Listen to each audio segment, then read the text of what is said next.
किसी को हानि पहुंचाए मुझे उस तक पहुंचना होगा।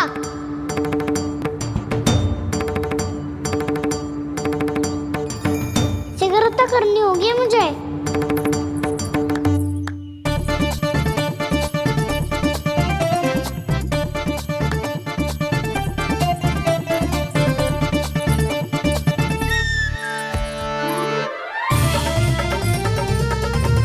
पकड़ लियो मैया, पकड़ लियो।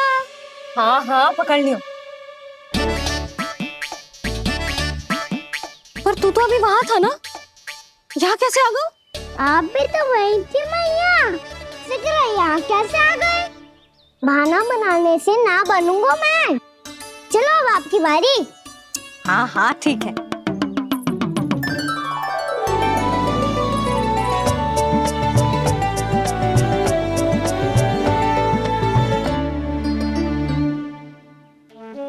क्षमा करना मैया, पर मुझे जाना पड़ेगा।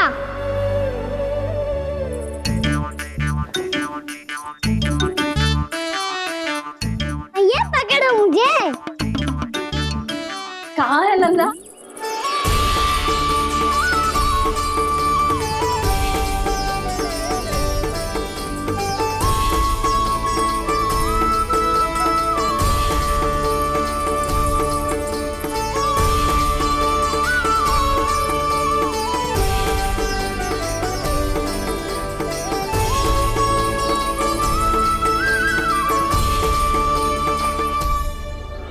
योजना सफल हो गई।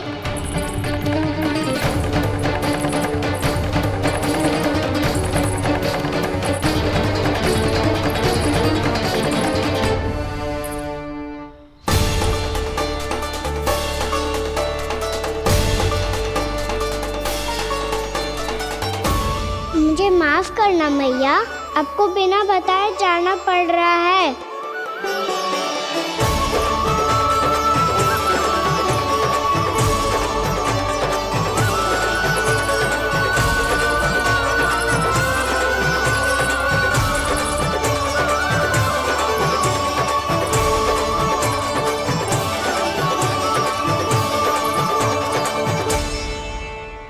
कोई खेल भी ना मिल रहा अभी तक। कहना तो अभी बता दे तो। हो तो ना सवाल, वो देख।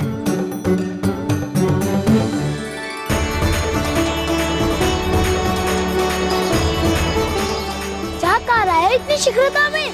वन की ओर जा रहा है, वो सारे कर रहे। चले। हाँ।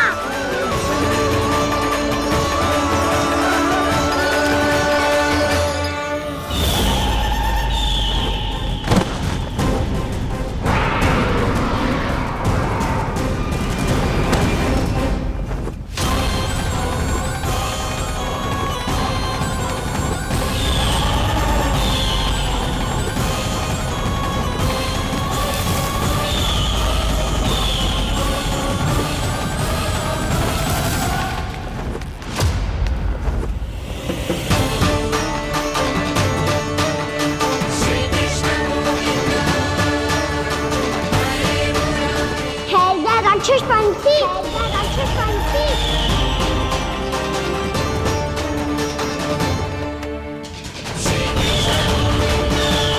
गोपालक कृष्ण हूँ मैं, नंदराज का लल्ला, वृंदावन का राजकुमार। मेरे रहते तो मेरी प्रजा को कोई हानि ना पहुंचा सकता। तू है कृष्ण? तुझ पर क्या प्रहार करूं मैं? मुझे तो लगा था विष्णु की तरह तेरे एक हाथ में चक्र होगा, दूसरे में गदा, पर तू तो नन्हा सा बालक है।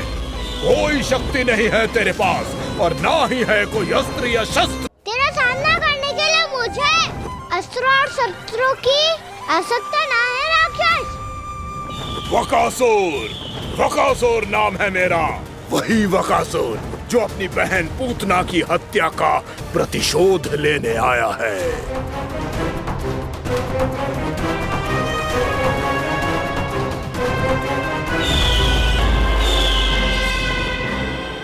जानता है, इंद्र, अग्नि, वायु, वरुण यम या कोई भी अन्य देवता, कोई मेरे समान शक्तिशाली नहीं है।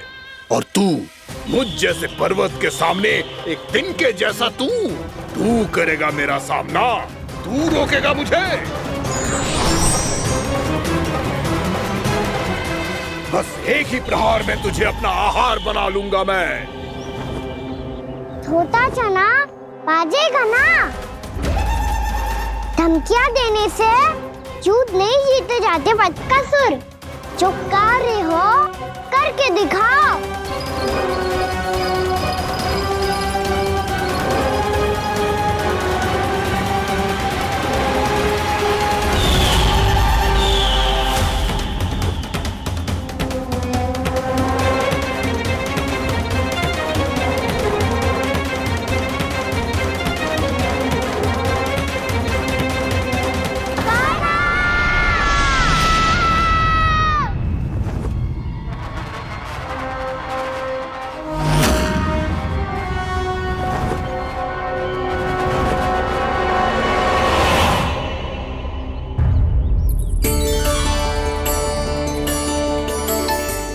लल्ला, देख तेरी मैया थक गई है अब बस कर लल्ला, ताली बजा। कान्हा, अब बस कर।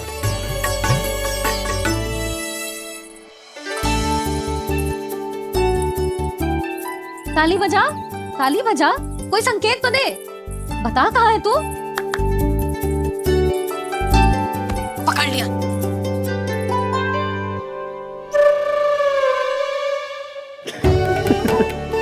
आप भी ना बड़े हो गए हो, पर बचपना ना गया आपका ना। बच्चे कहाँ गया? जी रोकान।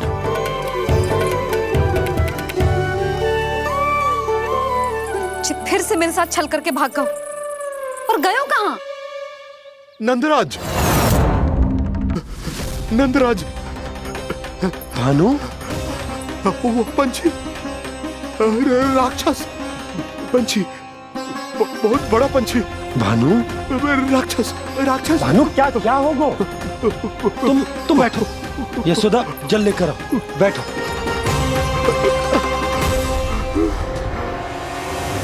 यदि आपको भूख लगी है तो मुझे खा लो, पर मेरे सखाओं को छोड़ दो पंछी जी। आप मुझे ही खा लो, लेकिन कान्हा को छोड़ दो।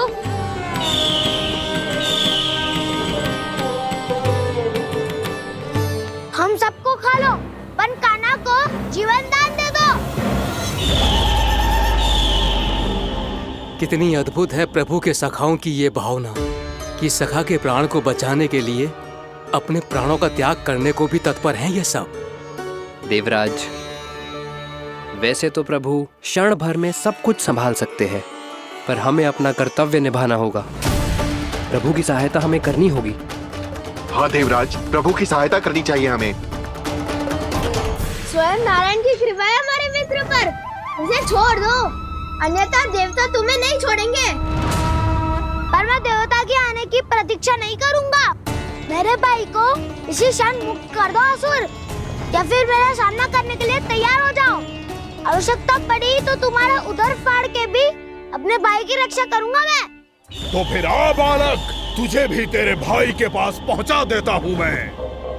प्रयास करके तो देखो दोस्त, तुम्हारे चोंच के टुकड़े टुकड़े ना कर दिए तो मेरा नाम भी बलराम नहीं, तो मेरा नाम भी बलराम नहीं।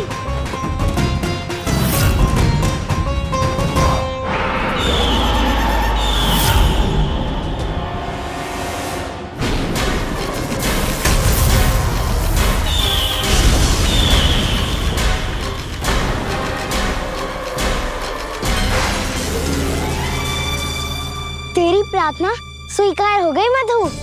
हमारे कान्हा की रक्षा करने स्वयं देवता आ गए।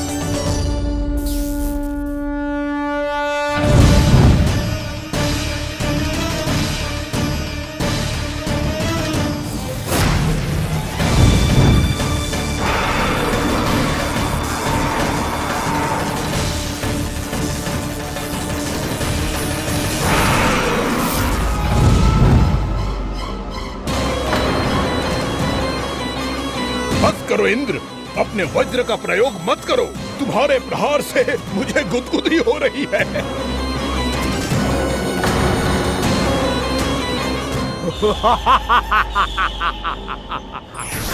पर मेरी ज्वाला गुदगुदी नहीं करेगी बकासुर, जलाकर भस्म कर देगी।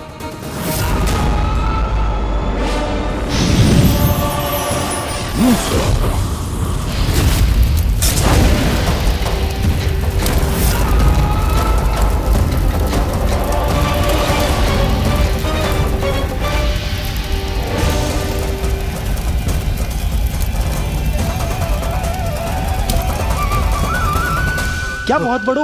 बहुत बड़ा पंछी। पंछी? बहुत बड़ा पंछी। पंछी नहीं, वो राक्षस कान्हा को निगल गया।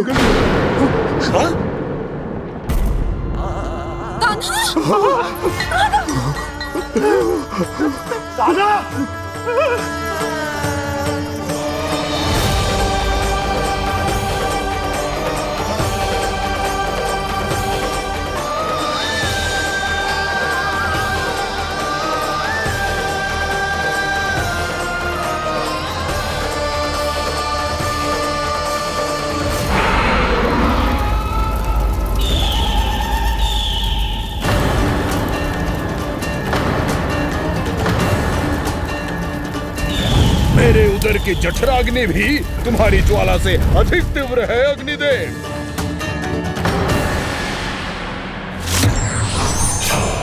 अब यम का पाश ही दंड देगा इसे।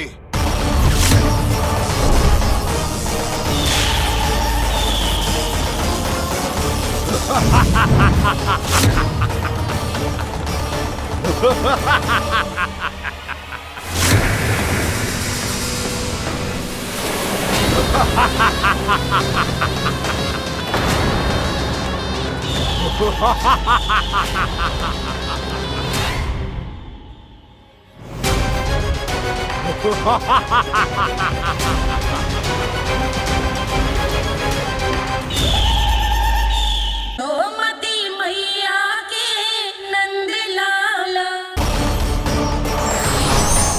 अब यम का पाश ही दंड देगा इसे।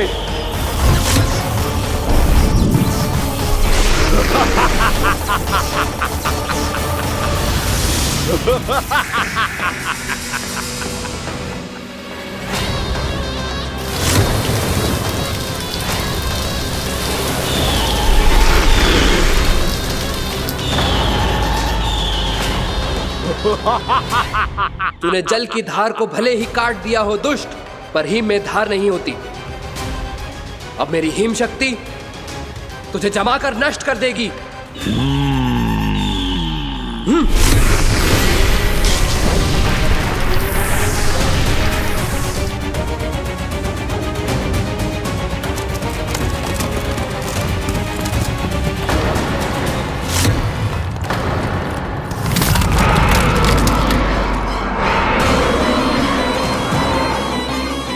चंद्र, वरुण, यम, अग्नि, इंद्र, तुम में से कोई भी इस योग्य नहीं है कि मुझे पराजित कर पाए और इस विष्णु अवतार की रक्षा कर पाए।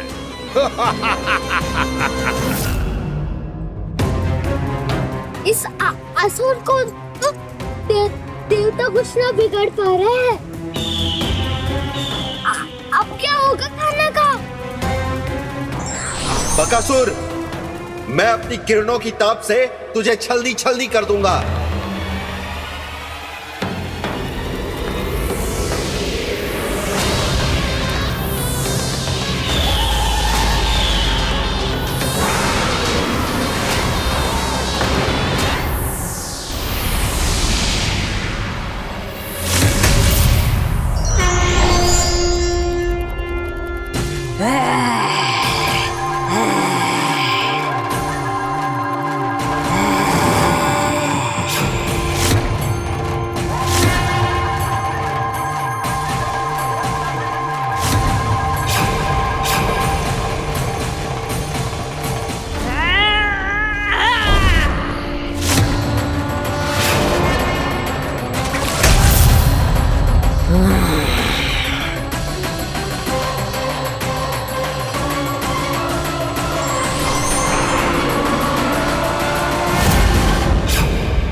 पुत्र कार्तिकेय, इस असुर के उदर को फाड़कर अपने पिता के सखा श्री कृष्ण को मुक्त कराओ पुत्र।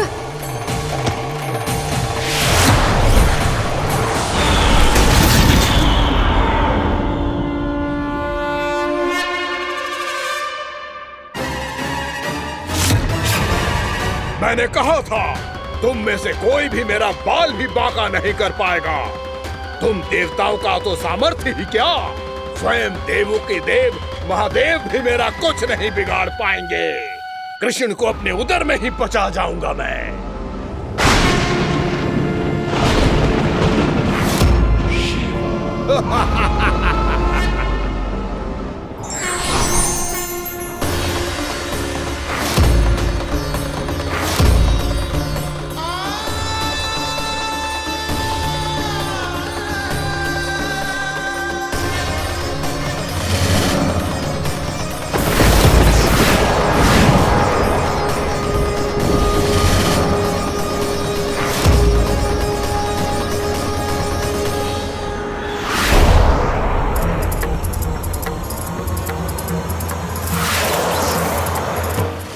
शिव शंकर का त्रिशूल है। एक ही बार में इस असुर का प्राण ले लेगा ये। हाँ, महादेव का त्रिशूल।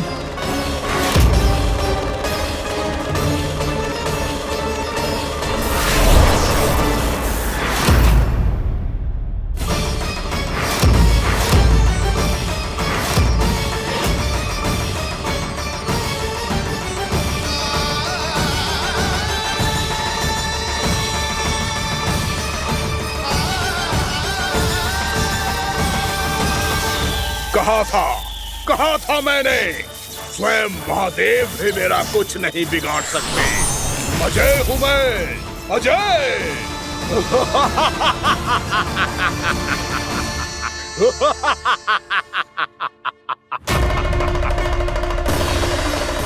प्रभु, आपके त्रिशूल की महिमा तो अपरंपार है, तो फिर ये ठहर क्यों गया?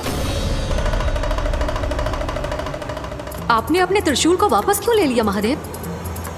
इस दुष्ट का संहार क्यों नहीं किया?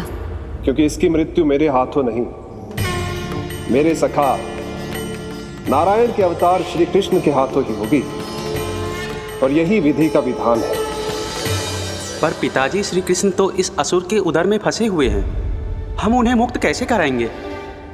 ये उन्हें स्वयं ही मुक्त करेगा पुत्र। श्री कृष्ण अपने अपमान से क्रोधित नहीं होते, पर अपने भक्तों का अपमान वो क्षण भर भी सहन नहीं कर पाते। वकासुर यही भूल कर रहा है, हम सबका निरंतर अपमान करके वो उन्हें क्रोध दिला रहा है। वो ये नहीं जानता कि शीघ्र ही उन्हें अपने उदर में रख पाना उसके लिए असंभव हो जाएगा।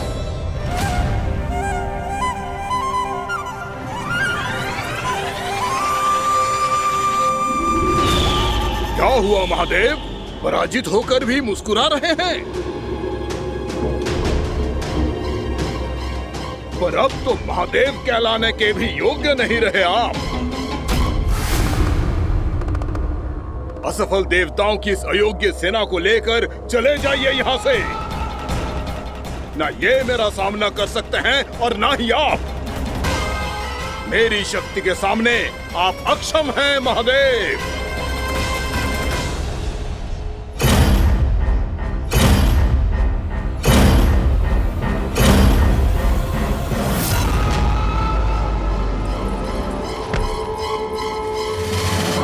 सुधा, जिस दुष्ट ने मेरे लल्ला को निगलो है ना, भीतर से जलेगो, छटपटाएगो, पीड़ा से कराएगो।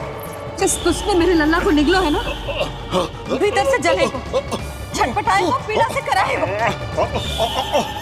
ये क्या हो रहा है मुझे?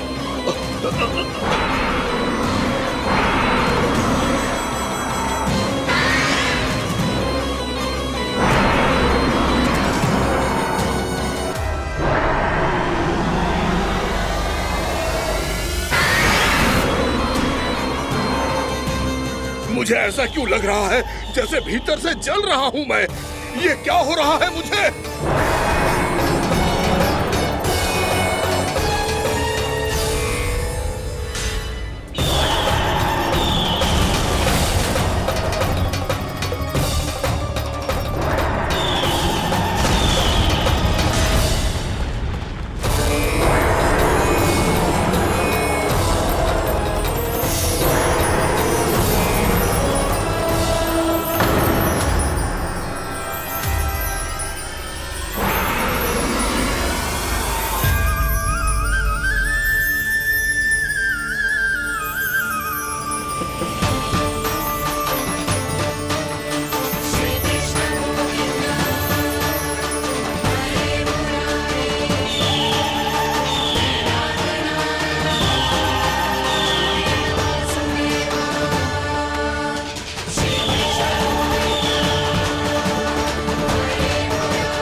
हे प्रभु, मैंने ऐसे कौन से कुकर्म किए थे कि मुझे ऐसी मृत्यु प्राप्त हुई?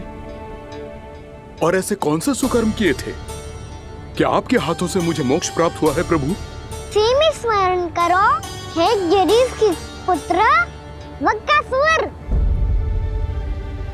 स्मरण करो, कैसे अपने पिता की तरह अभिमान से भरे हुए थे तुम। स्मरण करो, कैसे हमें पराजित करने के लिए पूरी सृष्टि को संकट में डाल दिया था तुमने, और हमें विवश होकर पराजय स्वीकार करनी पड़ी थी। स्मरण करो, कैसे तुमने देवराज इंद्र का छत्र चुरा लिया था। पर यह सब भी पर्याप्त नहीं था वक्कासुर। तुम्हारे पापों का घड़ा तब भरा था जब तुमने देवी गंगा के जल में साधना करते हुए जजाली मुनि की तपस्या में व्यवधान डाला था।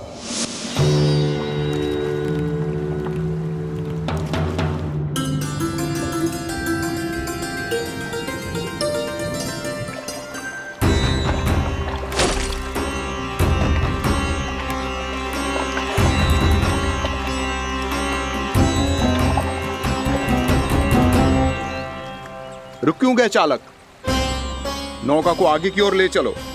आगे बढ़ना उचित नहीं होगा महाराज। यहाँ से कुछ ही दूरी पर जालजली मुनि तपस्या कर रहे हैं। तो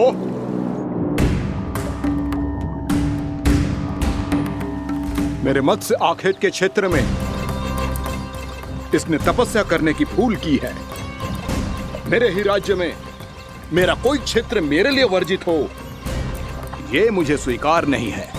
आपने पर्याप्त मत्स्य आखेट कर लिया है महाराज।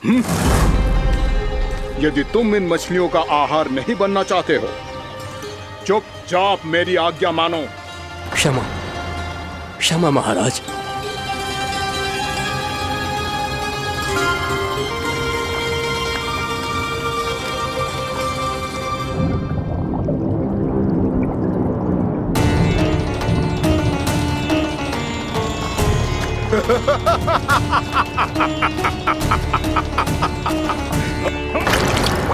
मुनिवर, रक्षा कीजिए, रक्षा कीजिए मुनिवर। हमारे प्राण बचाइए मुनिवर, मुनिवर हमारे प्राण बचाइए।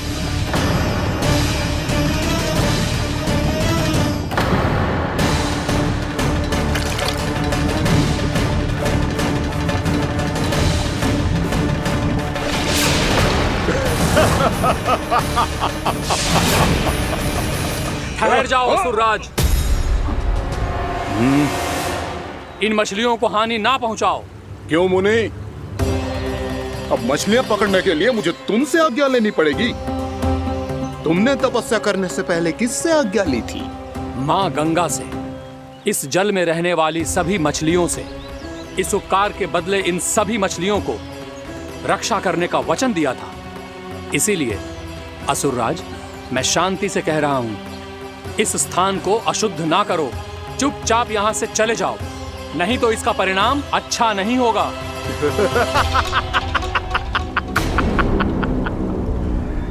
तुम जिन देवताओं की तपस्या कर रहे हो ना मुनि, उन्होंने भी मेरा कुछ नहीं बिगाड़ पाया था, और तुम मुझे धमकी देने का दुस्साहस कर रहे हो।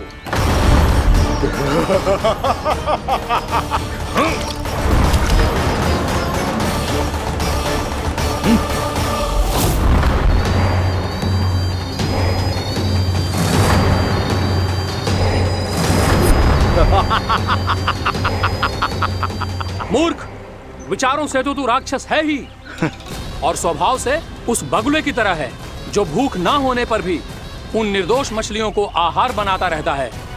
इसलिए अभी इसी क्षण से तू बगुला का जीवन जिएगा। ये मेरा श्राप है, ये मेरा श्राप है।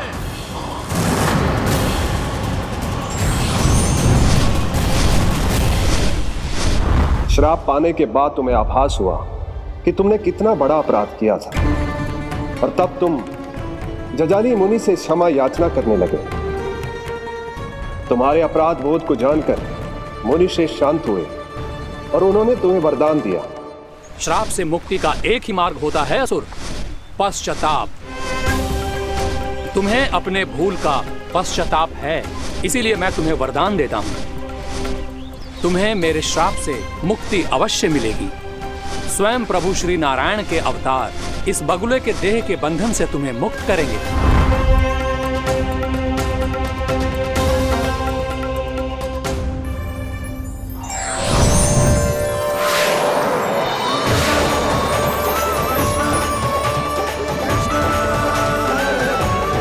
प्रणाम स्वीकार करें प्रभु।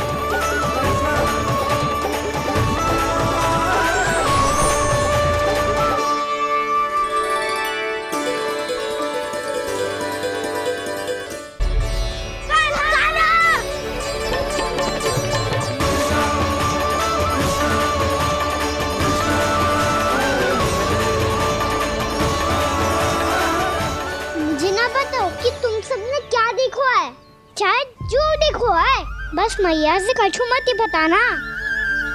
कान्हा!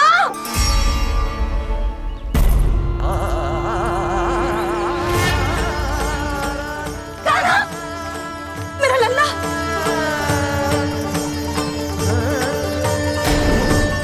भानु बता रहा था तुझे कोई असुर पंछी निकल गया था। हाँ?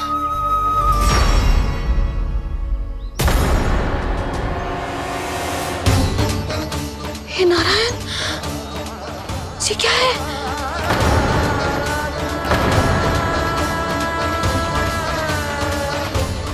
ये सब कैसे हुआ लल्ला? हाँ? कोई बताएगा मुझे ये क्या है?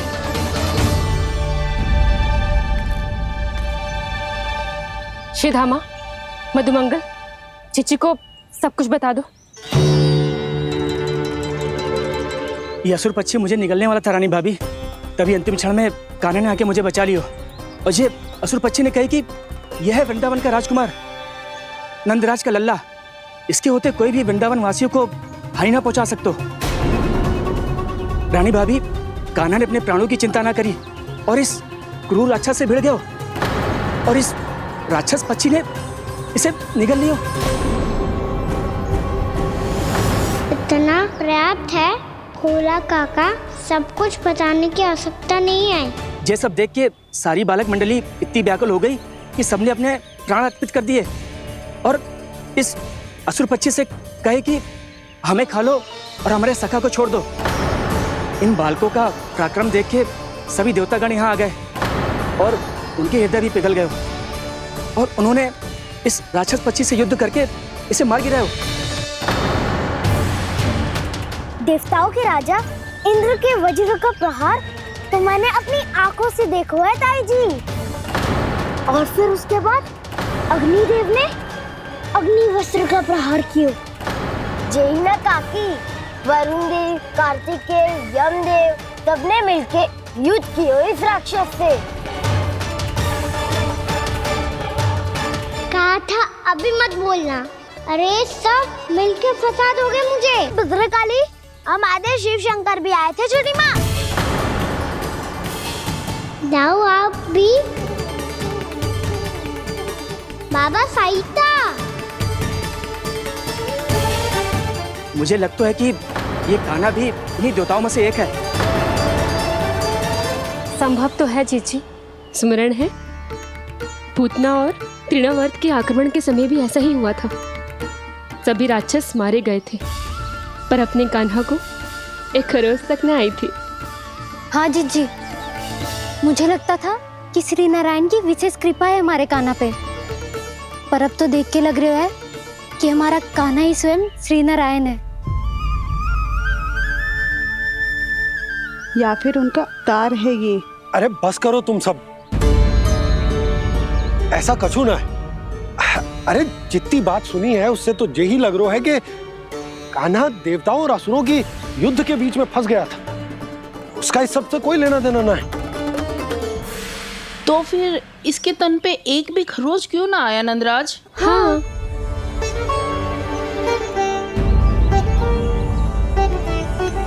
है काकी, खरच तो है। दिखा लल्ला। भैया बात पीड़ा आ रही है, कुछ करो ना। जी गोपियां भी ना अति करती है। श्री नारायण का अवतार हो तो इतनी तनिक सी खरोच पे ऐसे रो तो क्या? बस बहुत होगा। अब तो तुम सबने सीमा ही पार कर दी है। कभी से श्री नारायण बुलाते हो, कभी श्री नारायण का अवतार। तनिक कछु हो ना जाता है कि तुम सब कहानियां बुनने लगती हो। जे बस साधारण सा बालक है, मेरा लल्ला है जे, इसे भगवान मत ही बनाओ।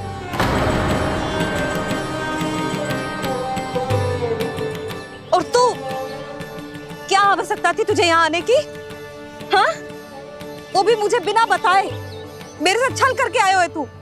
अब तू घर चल, ऐसा दंड दूंगी ना कि भैया बहुत पीड़ा हो रही है। मैया बहुत पीड़ा हो रही है मैया। हाँ नन्ना, तू घर चल, मैं तुझे औषधि लगा दूंगी। हल्दी का लेप लगाऊंगी ना, झट से ठीक हो जाएगा। चल चल।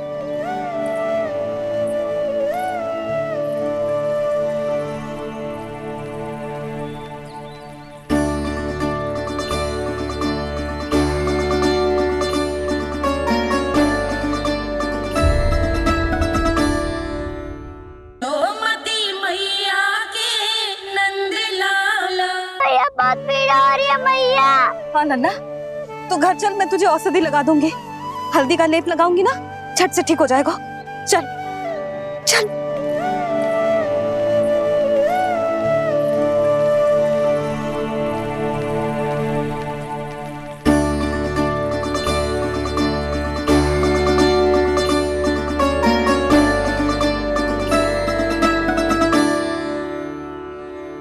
बस लल्ला बस, रो मत। चल चल चल, आजा। अभी औषधि लगाऊंगी ना, तेरी सारी पीड़ा लुप्त हो जाएगी। आजा आजा, बैठ जा लल्ला। अभी आई मैं। हाँ,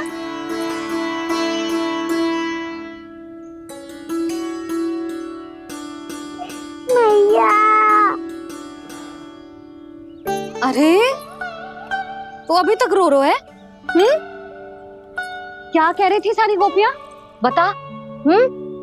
के मेरा लल्ला श्री नारायण का अवतार है।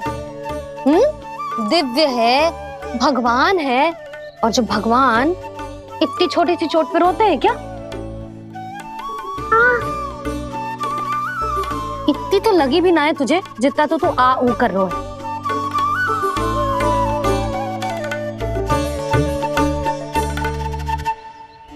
आओ ना, करूंगो। आप ऐसा दुलार थोड़ी करोगी। ओहो, वृंदावन का गौपालक जे इतनी छोटी सी चोट पे रोता है ना? गोप बालकों का मुखिया इतनी छोटी सी चोट पे रोता है? मेरा लल्ला तो सबसे शक्तिशाली है। जे इतनी छोटी सी चोट तो क्या बड़े बड़े राक्षसों से भी ना घबराता है। हाँ, एक बार में सबको समाप्त कर देता है कि ना? हाँ मैया, यदि कोई राक्षस वृंदावन की ओर टेढ़ी दृष्टि करके आएगा तो सबसे पहले कान्हा को सुरक्षा में खड़ा पाएगा, फिर चाहे जो बाल बन के आए या बगुला बन के।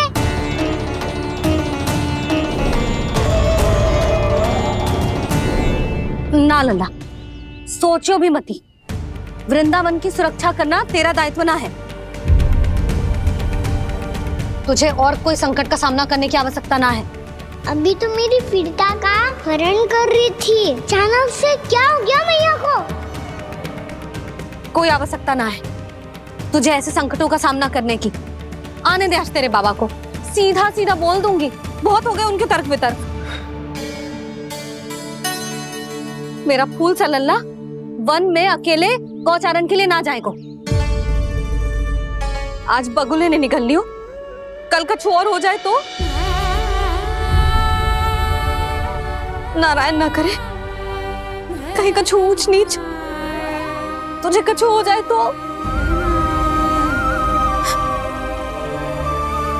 मैं तो जीते जी मर जाऊंगी।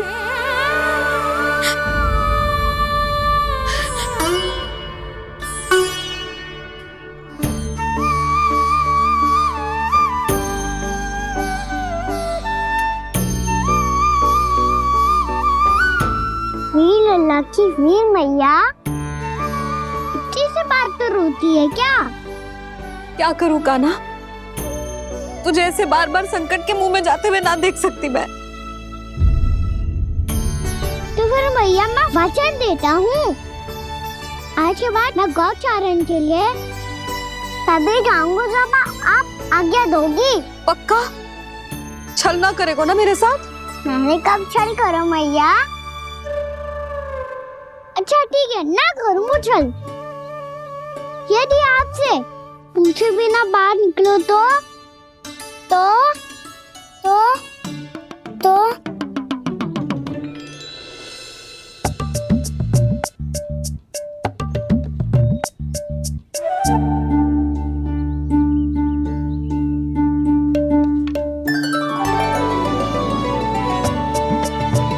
ये रही आपकी छड़ी और ये रही मेरी पीठ।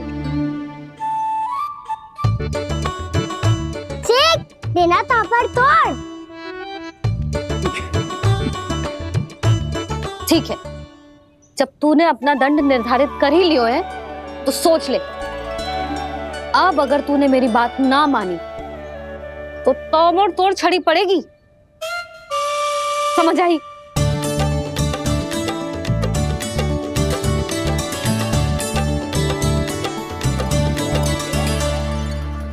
अच्छा ही है कि कान्हा कुछ दिन घर ही रहे। आज वन में जो हुआ है अवश्य कंस ने ही करवाए हुए वो सब।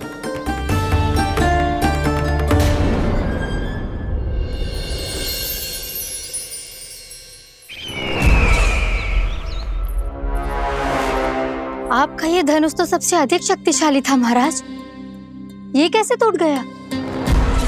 कहीं ये बकासुर की पराजय का संकेत तो?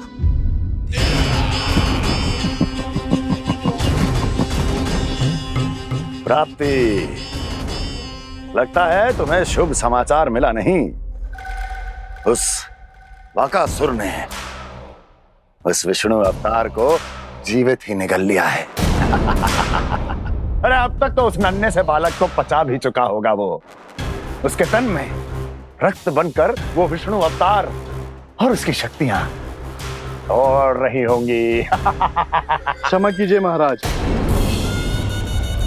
क्षमा कीजिए, इस अशुभ से मुख से शुभ समाचार आने दो। माथे के बल को ढीला करो, चेहरे पर मुस्कान लाओ और कहो, महाराज वृंदावन में मातम फैल चुका है। मैं ऐसा ही करता महाराज, यदि सूचना सत्य होती तो।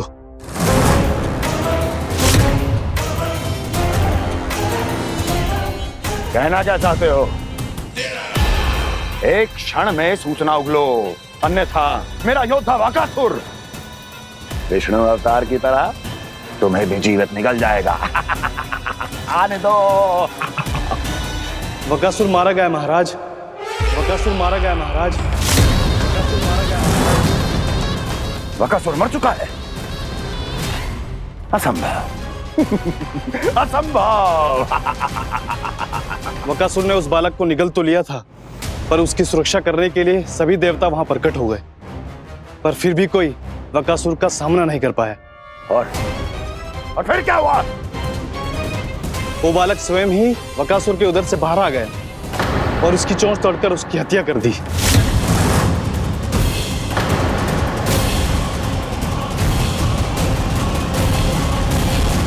वन में बकासुर की चोंच टूट गई और यहाँ आपका ये धनुष।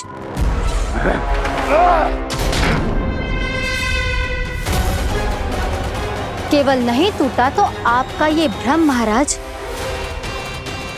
क्षमा कीजिएगा महाराज, आपका भ्रम टूटना आवश्यक है। आवश्यक है आपको यह आभास होना कि उस विष्णु अवतार को पराजित करने के लिए आपके साधारण योद्धाओं में वो सामर्थ्य नहीं है। अच्छा सर, उतना तृणावर्त, बकासुर,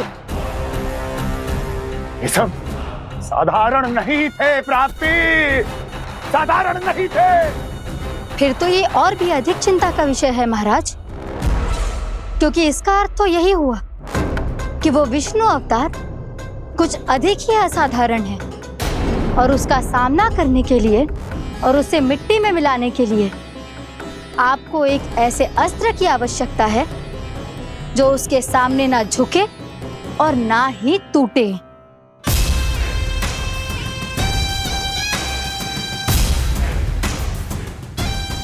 तो फिर मैं ऐसा ही असतर ढूंढूंगा, चाहे आकाश पाताल एक क्यों ना करना पड़े मुझे, 10 दिशाएं 14 भुवन क्यों ना नापने पड़े मुझे, मैं उस असतर को अवश्य ढूंढ निकालूंगा जो उस विष्णु अवतार के प्राणों की डोरी इस धनुष की तरह तोड़ सके।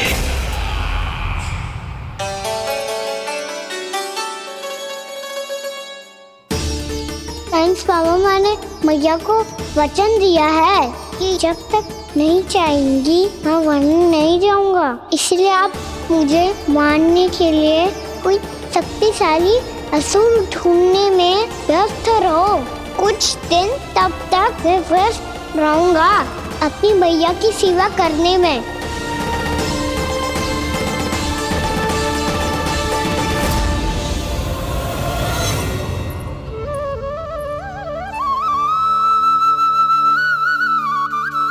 लो मैया, तुलसी जी को चढ़ाने के लिए जल।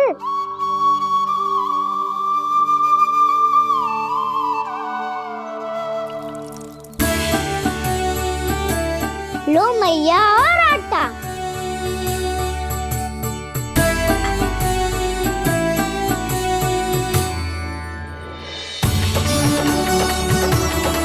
लो मैया, बेलन।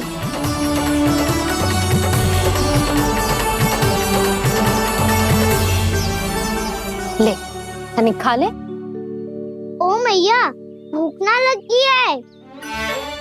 बिना भूख के खाने से क्या लाभ? और तेरा जब पेट तो कह रहा है कि उसे भोजन चाहिए, और लाभ कैसे ना लल्ला? भोजन का लाभ है ना, तन को पोषण मिलेगो, स्वास्थ्य बनेगो, जो तेरी भुजाओं में शक्ति आ जाएगी, ताऊ के जैसी, ताऊ से भी अधिक। तेरे जे केस भी लंबे हो जाएंगे। सच्ची मैया? सच्ची। माप के देख लियो नित्य दिन। तनी खा।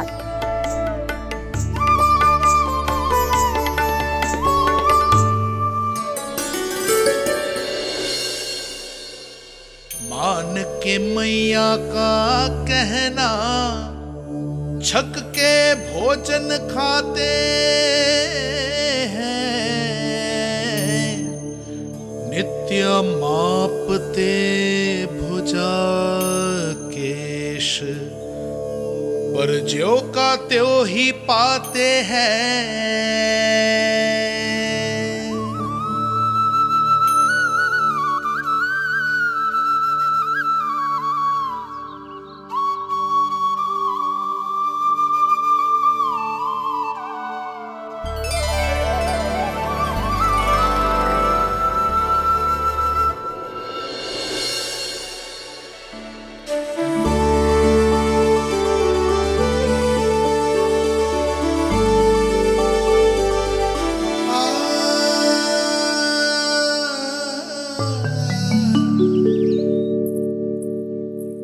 ले लल्ला, फल खा ले। ना, मुझे ना खाने फल वल। क्यों? लंबे केस और शक्तिशाली भुजाएं ना चाहिए? व्यर्थ है ये सब।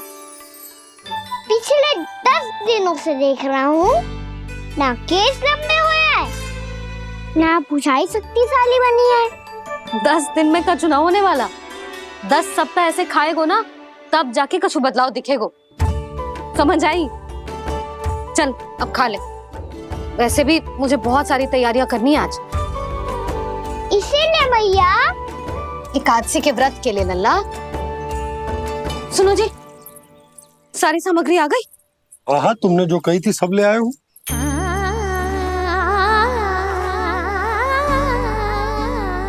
इसमें नारियल तो है ही ना, उसके बिना मैं एकादशी की पूजा कैसे करूंगी? यशोदा, मैंने भोला से कह दिया, वो लेकर आते ही होगो। घबराओ मत। कैसे ना घबराओ जी, आपको पता है ना एकादशी का व्रत मेरे लिए कितना महत्वपूर्ण है। पतो है। अरे इसमें तो दिए भी ना है। दिए ना है? अब मैं अभी लेकर आता हूँ। आप रहने दो, मैं ही लेके आती हूँ। भक्त भोला राम के यहाँ से है? भक्त भोला राम?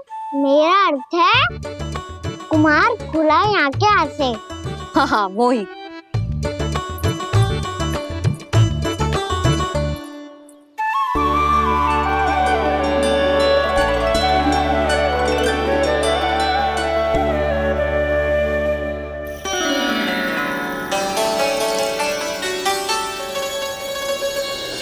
श्री हरि, श्री हरि, मेरे श्री हरि।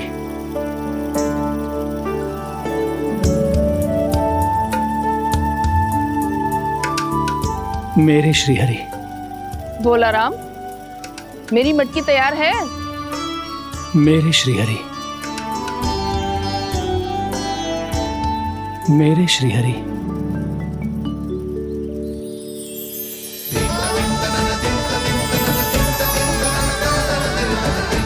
भोला राम,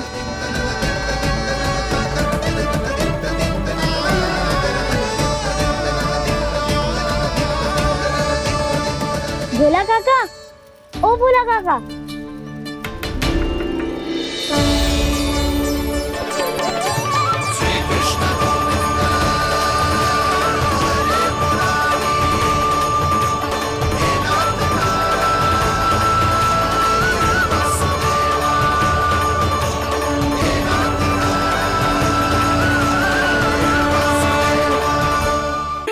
श्री हरि प्रसन्न हो गए। मेरे श्री हरि आ गए, मेरे भगवान आ गए। मेरे श्री हरि आ गए, मेरे भगवान आ गए। मेरे श्री हरि आ गए, मेरे भगवान आ गए। मेरे श्री हरि आ गए, मेरे भगवान आ गए। मेरे भगवान आ गए, मेरे घर मेरे भगवान आ गए।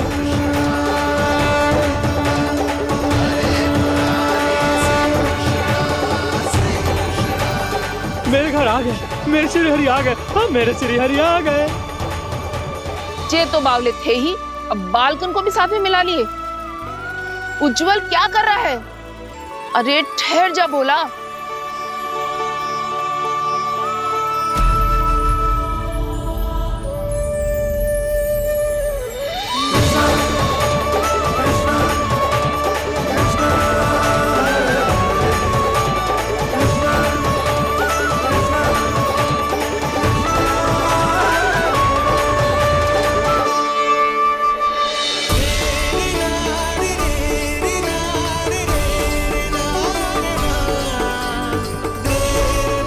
प्रेम से बुलाओ, आएंगे हरि भी।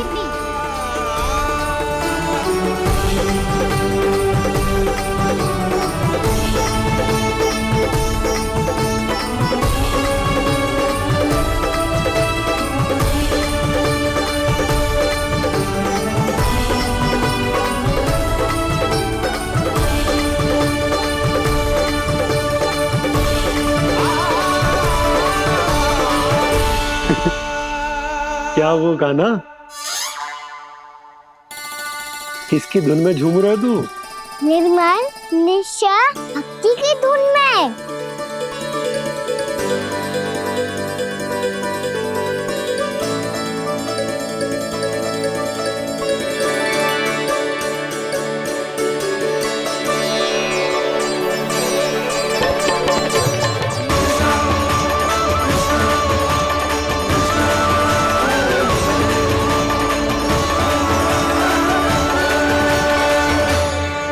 अरे क्या हो गया इन्हें? बावले हो गए हैं क्या? ठहरो, कोई आवश्यकता ना है ऐसे बावलों की तरह नाचने की।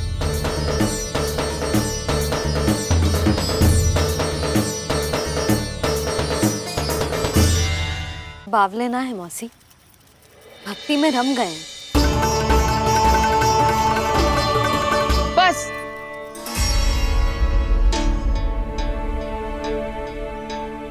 हम सब कब से खड़े हैं यहाँ, पर तुम्हें कुछ ध्यान ही ना है।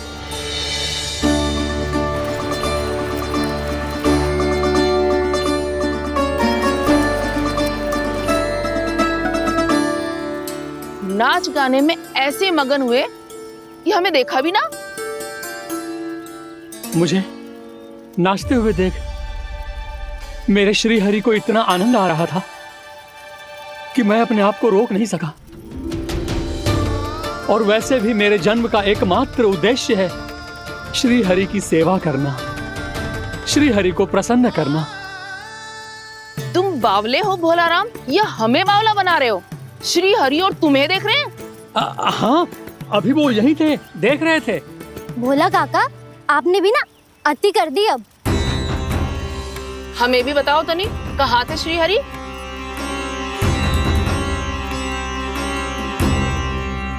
ना जाने अपना उपहास करवाने में क्या आनंद आता है इन्हें।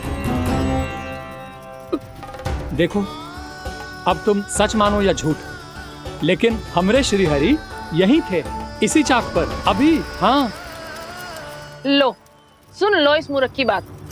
श्री हरि को और कोई स्थान ना मिलो जो इसके मिट्टी के चाक पे आकर बैठेंगे। श्री हरि को और कोई स्थान ना मिलो जो इसके मिट्टी के चाक पे आकर बैठेंगे। श्री हरि को और कोई स्थान ना मिलो जो इसके मिट्टी के चाक पे आकर बैठेंगे। जैसी मैया भैंसो ही लल्ला, दोनों का कुछ पता ही ना चलतो, कब किस बात पर प्रसन्न हो जाए और किस बात पर रुष्ट। अरे मैं भला असत्य क्यों बोलूंगा? अभी अभी यही थे श्री हरि। हाँ,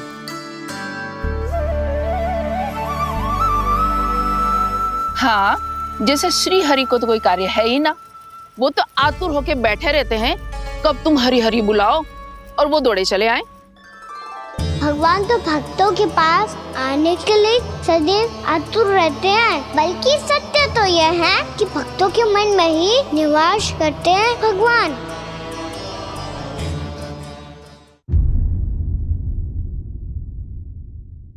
यशोमती मैया के नंद लाला। अरे मैं भला असत्य क्यों बोलूंगा? अभी अभी यही थे श्री हरि। हाँ,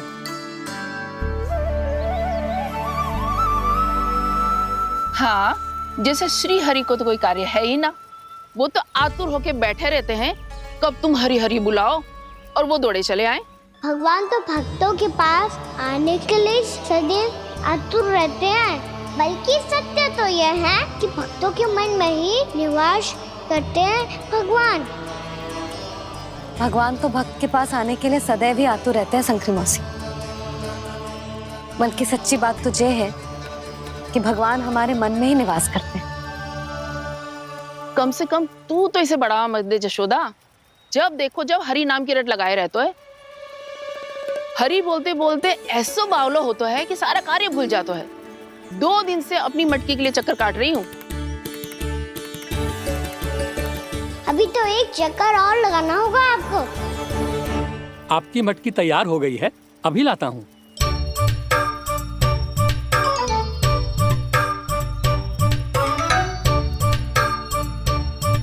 लो जी मटकी।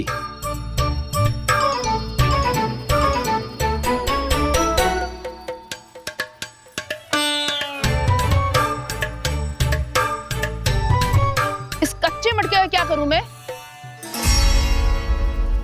हाँ? पर इसे तो मैंने भट्टी में पकाया था।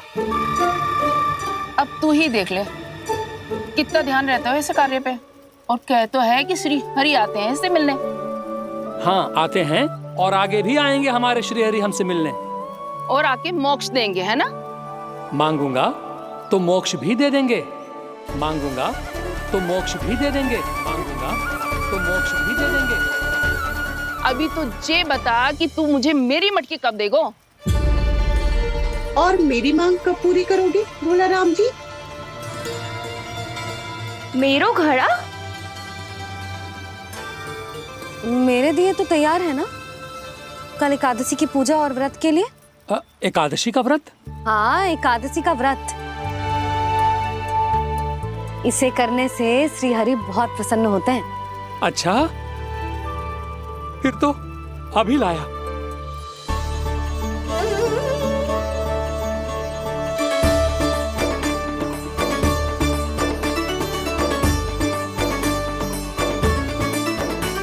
लो जी, आपके दिए।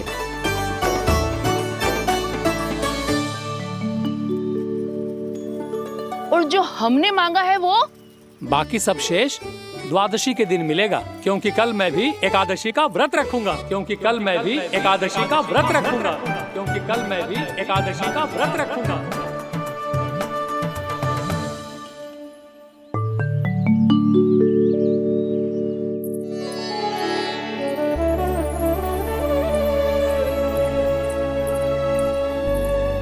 जानकी, फूलों का प्रबंध हुआ कि ना? हाँ भाभी, जे रे। सदैव विलंब कराती है। पर भाभी इस बार तो फूल समय से ही लाई थी। क्या हुआ जशोदा? अभी तो पूजा की तैयारी ना हुई? देखो ना मौसी, ये जानकी ना कुछ छूट ही जाता है इसके कारण। एकादशी की पूजा और व्रत आते ही जसोदा भाभी इतनी वग्र हो जाती है। ऐसो क्या होगा इस पूजा में?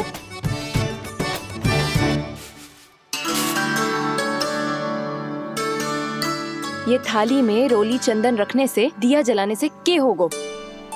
आपको पता भी है एकादशी का व्रत क्यों रखते हैं? क्या महत्व है इसका? लो, जे तो मैं जसोमती रानी से पूछना भूल ही गया। पर हाँ भगवान, मेरे लिए इतना ही पर्याप्त है कि इस व्रत को रखने से मेरे श्री हरि हमसे प्रसन्न हो जाएंगे।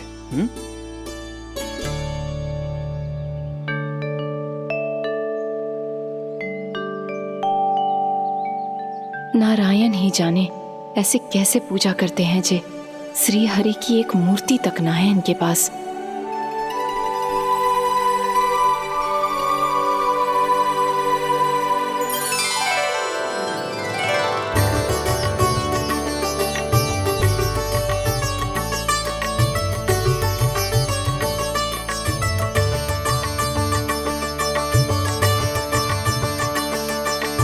प्रभु, न तो मेरे पास मूर्ति है और ना तो इस व्रत के विधि विधान के बारे में मुझे जानकारी है और ना ही मुझे इसके महत्व के बारे में जानकारी है, पर फिर भी मैं करना चाहता हूं।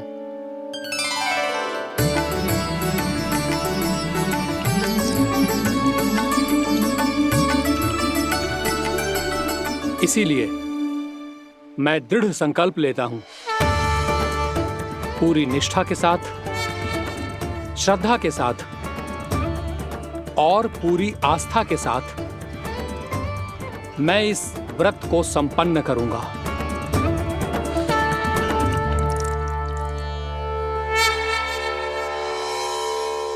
हम संकल्प लेते हैं कि एकादशी के व्रत को पूरी निष्ठा के साथ संपन्न करेंगे।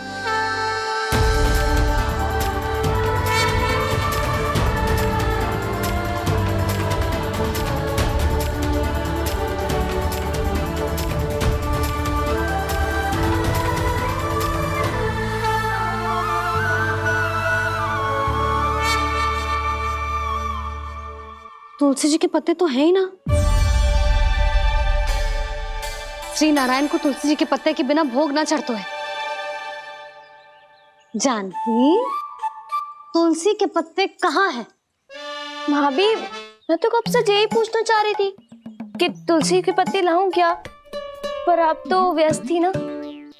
तुझे कितनी बार समझाओ है ना, यदि तेरे कछु करने से किसी और की कोई हानि ना हो रही हो या किसी के अच्छे कार्य में सहायता हो रही हो तो मुझसे आज्ञा लेने की आवश्यकता ना है। समझ गई भाभी, आगे से जाना उनको। ले अभी लेकर आती हूँ।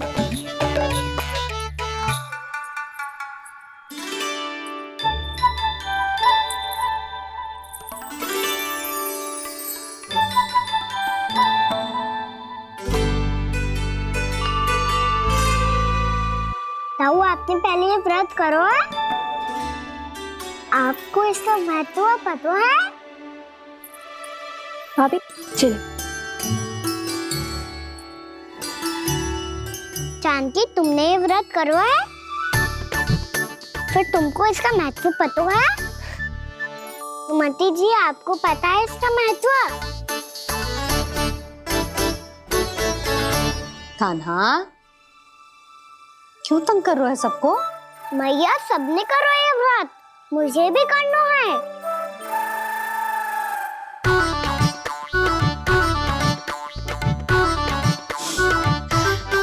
ये व्रत केवल बड़ों के लिए होती है लल्ला। जब आप ये व्रत कर सकती हो, बाबा कर सकते हैं, ये सारी गोपियां कर सकते हैं, वो भी कर सकते हैं, तो मैं क्यों ना कर सकता? क्योंकि तू कल तक भूखा ना रह पाएगा लल्ला। जब भक्त रह सकते हैं, फिर मैं क्यों नहीं रह सकता? मेरा अर्थ है कि नारायण के भक्त मैया, मैया मान जाओ ना, मुझे करने दो ना ये व्रत। अपनी लल्ला पे आप विश्वास ना है आपको? विश्वास है। अच्छा ठीक है, तू भी कर ले।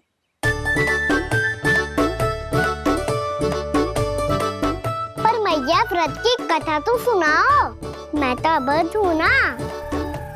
मुझे कैसा पता चलेगा कि ये व्रत करते क्यों हैं?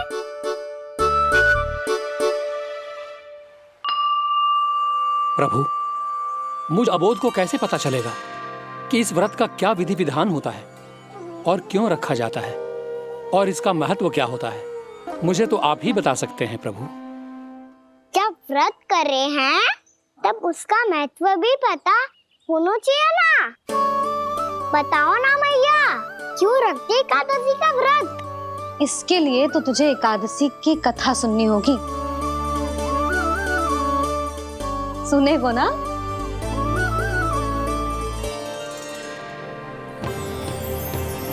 वसुदेव सुतं देवं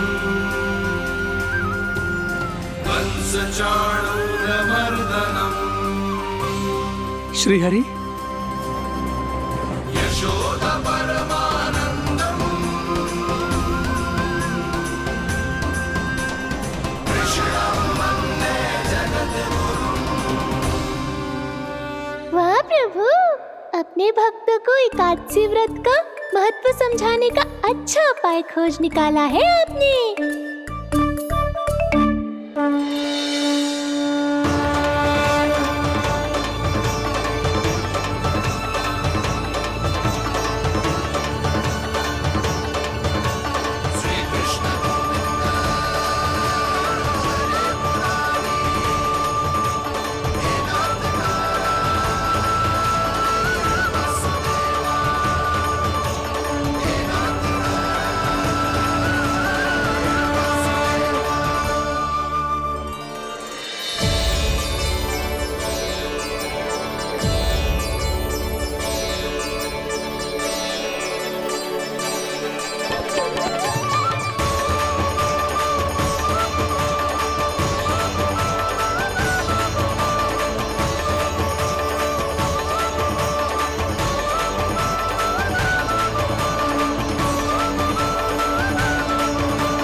अब सब जन एकादशी के व्रत की कथा ध्यान से सुनना, तभी जे व्रत पूरा माना जाएगा।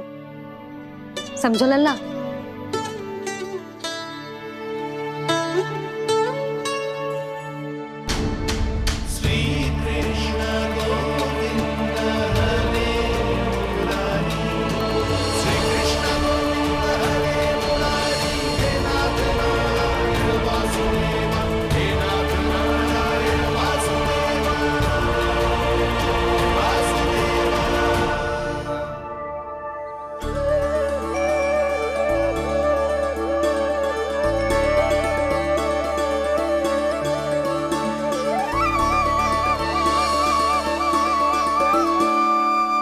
सत्ययुग में चंद्रावती नाम के नगर में मूरा नाम का एक असुर राज्य करता था।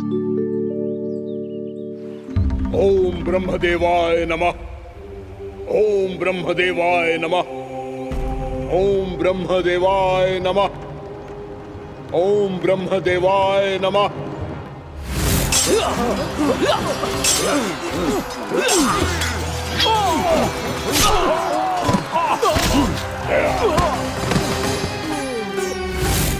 ओम ब्रह्मदेवाय नमः। ओम ब्रह्मदेवाय नमः। जब उसने देवताओं के हाथों असुरों की पराजय देखी, तब वो वरदान पाने के उद्देश्य से ब्रह्मा जी की तपस्या करने चला गया।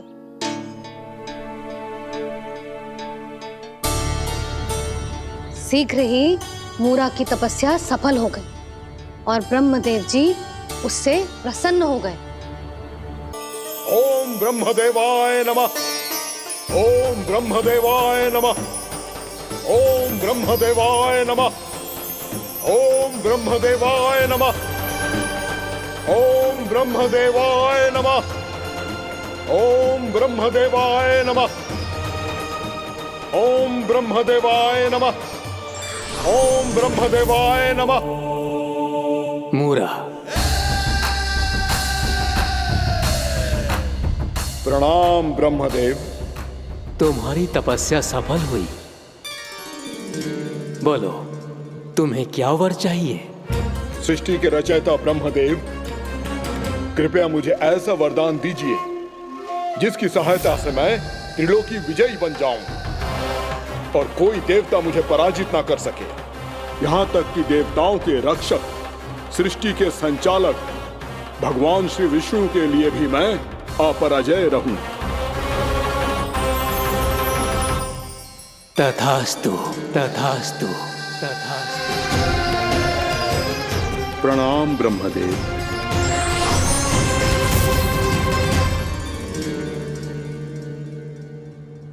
ऐसा वरदान पाकर मूरा बहुत अभिमानी होगा। यक्षों, किन्नरों, यहाँ तक कि देवताओं को भी युद्ध के लिए ललकारने लगो, पर किसी ने भी उसकी ललकार को स्वीकार ना करो, क्योंकि सभी उसकी शक्ति से बहुत भयभीत थे और उसके सामने युद्ध किए बिना ही अपनी पराजय स्वीकार करने लगे। और फिर दंभ में आके उसने स्वर्गलोक पर भी आक्रमण कर दिया और देवराज इंद्र तक को चुनौती दे डाली।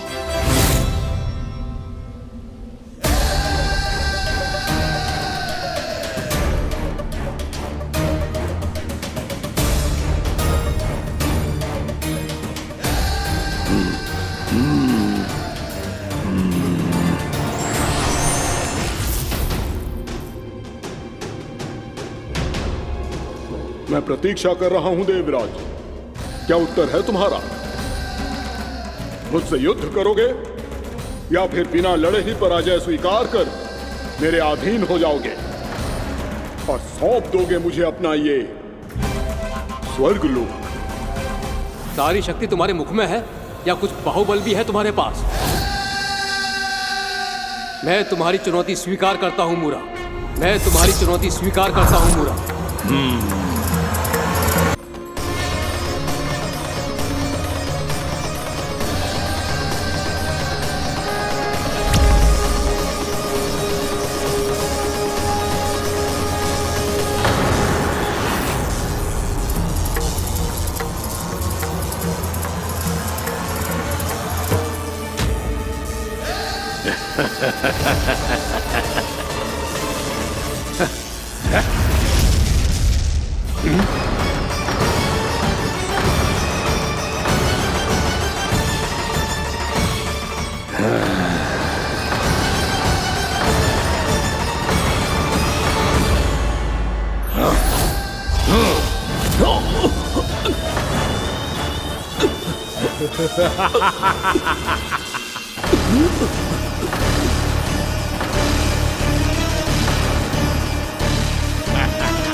ठहरिए देवगण, असुर राज मूरा को ब्रह्मदेव का आशीर्वाद प्राप्त है।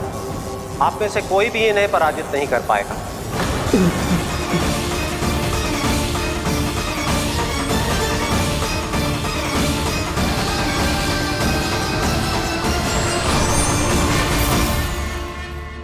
एक अवसर और देता हूं देवराज। युद्ध या अधीनता, क्या उत्तर है तुम्हारा देवराज?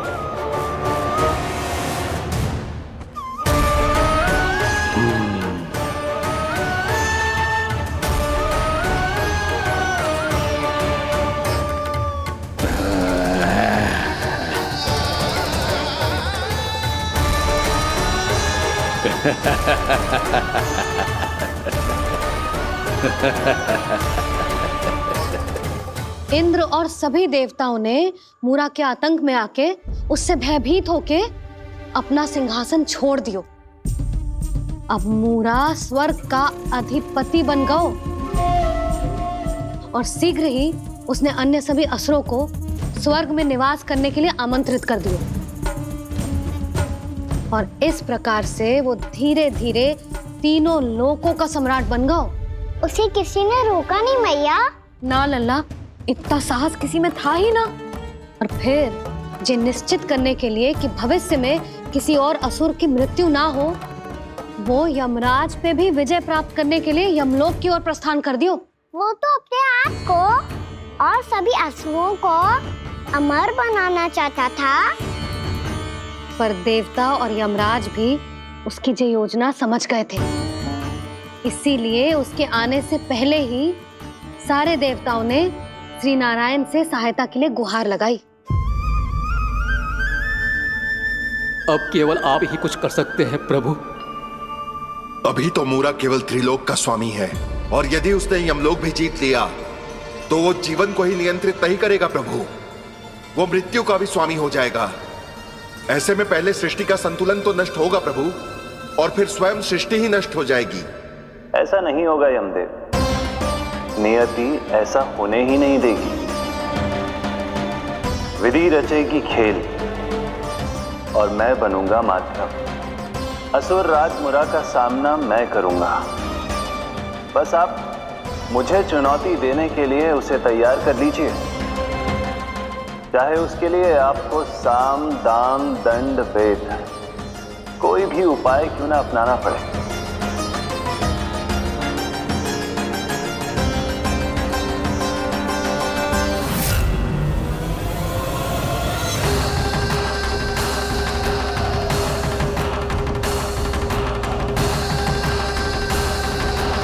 आप तो मेरी प्रतीक्षा में पहले से ही खड़े हैं यमदेव। तब तो आपने मेरी चुनौती के बारे में भी सुना ही होगा। कहिए, क्या उत्तर है आपका? मेरा स्वागत करके अपना राज्य त्यागेंगे या मेरा सामना करके अपने प्राण? असुर राज मुरा का सामना मैं करूंगा। बस आप मुझे चुनौती देने के लिए उसे तैयार कर लीजिए, चाहे उसके लिए आपको साम दाम दंड भेद कोई भी उपाय क्यों ना अपनाना पड़े।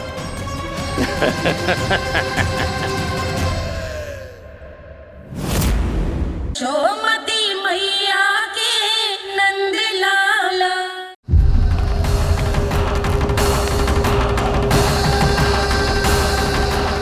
आप तो मेरी प्रतीक्षा में पहले से ही खड़े हैं यमदेव। तब तो आपने मेरी चुनौती के बारे में भी सुना ही होगा। कहिए, क्या उत्तर है आपका? मेरा स्वागत करके अपना राज्य त्यागेंगे या मेरा सामना करके अपने प्राण? हे असुर श्रेष्ठ, मैं आपकी अधीनता स्वीकार करने के लिए तैयार हूं। बस एक विनती है मेरी। शर्त को विनती का नाम देकर पहलाना चाहते हो मुझे यमराज? असुर राज मूरा के सामने शर्त रख पाओ, इतना सामर्थ्य नहीं है तुम में। इसका आभास है मुझे असुरराज, पर मैं आपकी अधीनता स्वीकार करूं इससे पहले आपको स्वामी धर्म का पालन करना होगा। मेरे पुराने स्वामी के क्रोध से मेरी रक्षा करनी होगी आपको। कौन है तुम्हारा पुराना स्वामी? भगवान श्री नारायण। और छोटी माँ मूरासुर को तो श्री नारायण से भी रक्षा का वरदान प्राप्त था ना? यही तो श्री नारायण की लीला थी बलराम। पर वो राक्षस अपने दम में जे समझ ही ना पाओ कि वो क्या भूल करने जा रहे हैं।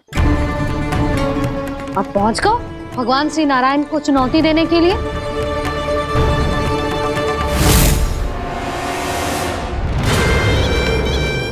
वहीं ठहर जाओ असुर राज मुरा।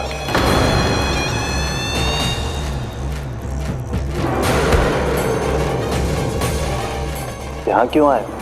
आपको पराजित करने और ये वैकुंठ जीतने, ताकि मैं यमलोक का स्वामी बन सकूं। फिर आओ युद्ध भूमि में मेरा सामना करो।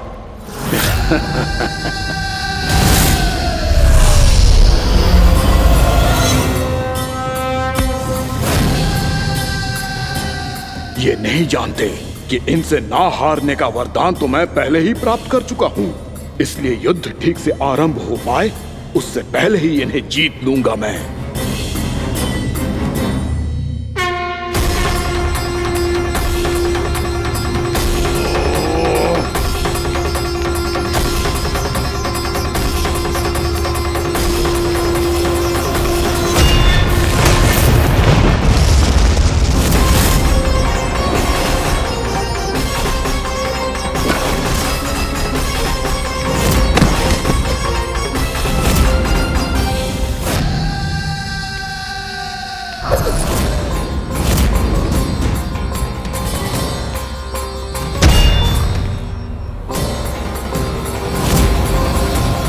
और इस प्रकार जे युद्ध वर्षों वर्षों तक चलता रहो। दोनों योद्धा पूरे ब्रह्मांड में अनेक अस्त्रों शस्त्रों के साथ युद्ध करते रहे।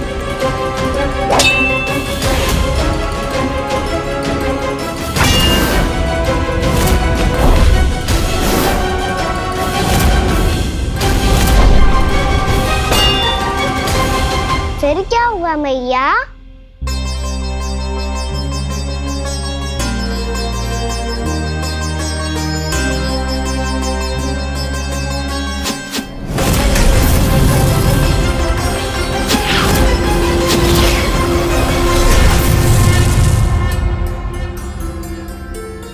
उस युद्ध को कभी समाप्त हुआ हो, पर कैसे? शीघ्र ही वो राक्षस थक गो लल्ला।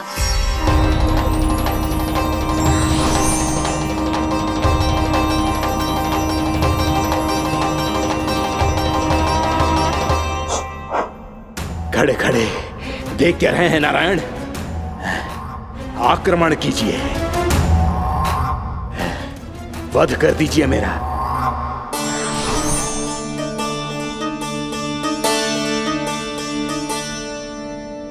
मैं तुम्हारी वीरता से प्रभावित हूं, इसीलिए इतनी थकान की स्थिति में मैं तुम जैसे वीर पर आक्रमण नहीं करूंगा। जाओ विश्राम करो। यदि फिर से युद्ध करने की इच्छा हो तो तुम्हारा स्वागत होगा।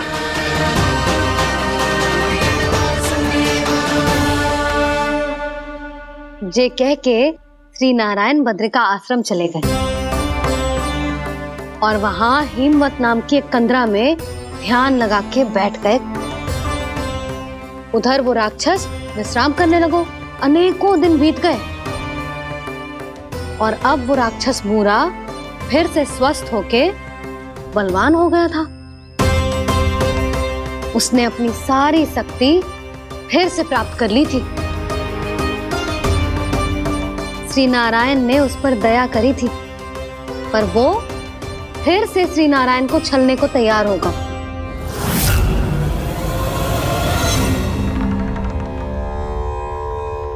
ध्यान में बैठे बैठे श्री नारायण योग निद्रा में चले गए, पर दुष्ट मूरा इसी अवसर का लाभ उठा के उनकी कंदरा में घुस आयो, ताकि वो सोते हुए श्री नारायण पे आक्रमण कर सके।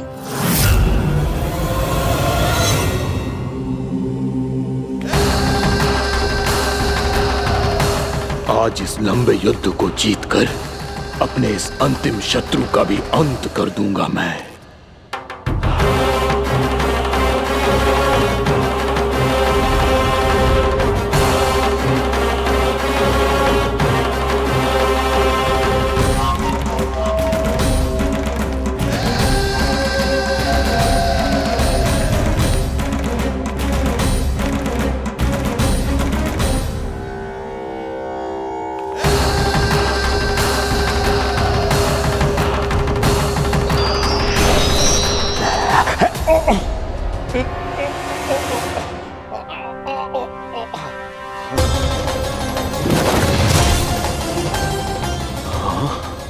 दुष्ट राक्षस, प्रभु ने तुझ पर दया की, तुझे संभलने का अवसर दिया। तू इन्हीं पर ही छल से वार करने चला है।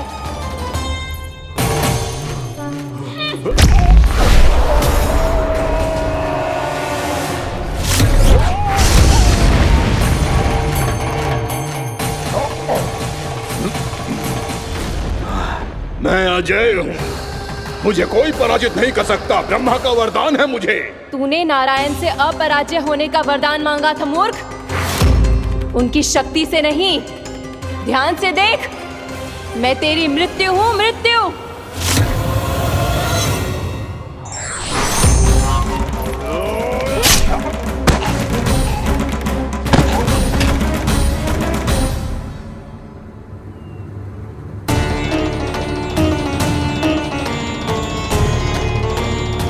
वो देवी कौन थी छोटी माँ? और कौन बलराम, वही तो थी देवी एकादशी।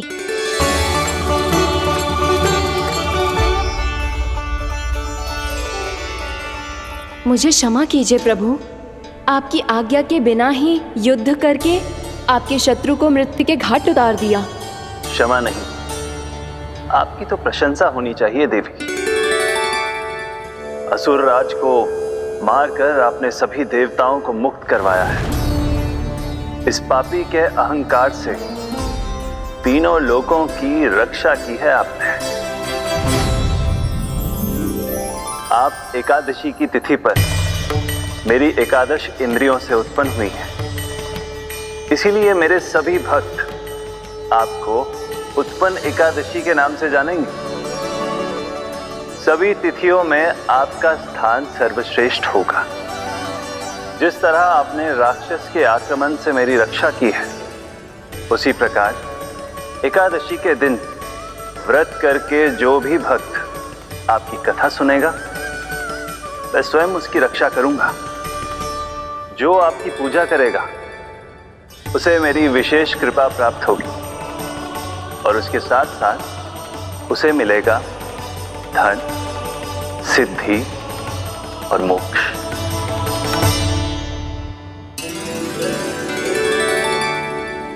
इसीलिए आज के दिन व्रत रखने का बहुत अधिक महत्व होता है। बोलो एकादशी मैया की जय। बोलो श्री नारायण भगवान की जय।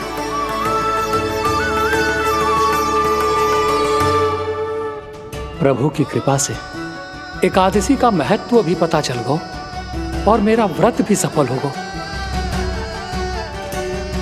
अब भी नहीं भूला रहा, एकादशी का व्रत पूरी तरह तभी सफल होता है जब द्वादशी के दिन उसे पूरा किया जाता है।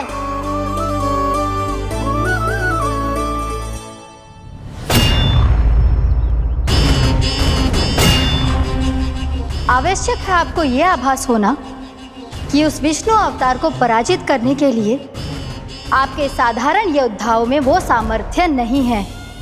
वो विष्णु अवतार कुछ अधिक ही असाधारण है।